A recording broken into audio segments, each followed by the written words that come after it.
সিলেটের কোম্পানিগঞ্জ চেয়ারম্যান আটক, এলাকাবাসীর দাবি মিথ্যে ষড়যন্ত্র।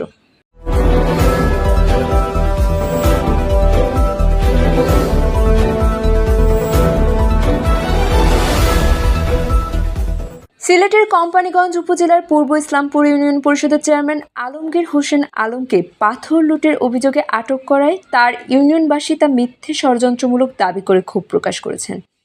অবিলম্বে তাকে মুক্তি দিতে হবে। এ সময় এলাকাবাসী জানান তিনি একজন ভালো মানুষ, তাকে ফাঁসানো হয়েছে। বৃহস্পতিবার 14 আগস্ট সকালে উপজেলার ভোলাগঞ্জ সাদা পাথর পর্যটন কেন্দ্র এলাকায় পাথর লুটপাটের ঘটনায় তাকে আটক করা হয়।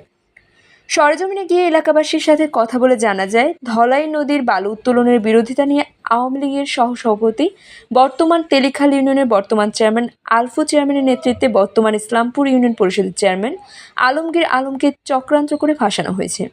তার ষড়যন্ত্র মিথ্যে বলে দাবি করেন তার এলাকার লোকজন।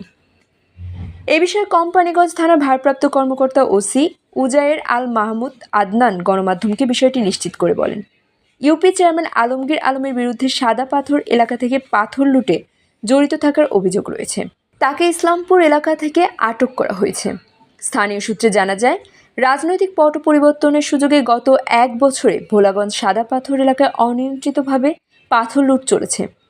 আওয়ামী লীগের সহসভাপতি, বর্তমান তেলিখাল ইউনিয়নের বর্তমান চেয়ারম্যান আলফু চেয়ারম্যানের নেতৃত্বে তার সাথে যুবদলের সাধারণ সম্পাদক মকসুদ আলমের মদদে সাদা পাথর লুট করা হয়। দাবি জনগণের। পর্যটকদের কাছে জনপ্রিয় স্থানটি এখন প্রায় বিরান ভূমিতে পরিণত হয়েছে বলে দাবি অনেকের। সরেজমিনে গিয়ে দেখা যায়, সাদা পাথর স্পট থেকে সাদা পাথর সরানো হয়নি, তবে নালা ও সাদা পাথর স্পটের নদীর নালার মতো ইন্ডিয়া থেকে পানি আসা সাইডগুলো থেকে পাথর লুট করা হয়েছে।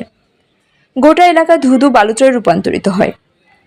স্থানীয়দের দাবি, গত 1 বছরে সাদা পাথর এলাকা থেকে প্রায় 1,50,00,000 ঘনফুট পাথর লুট করা হয়েছে, যার বাজার মূল্য 200 কোটি টাকারও বেশি।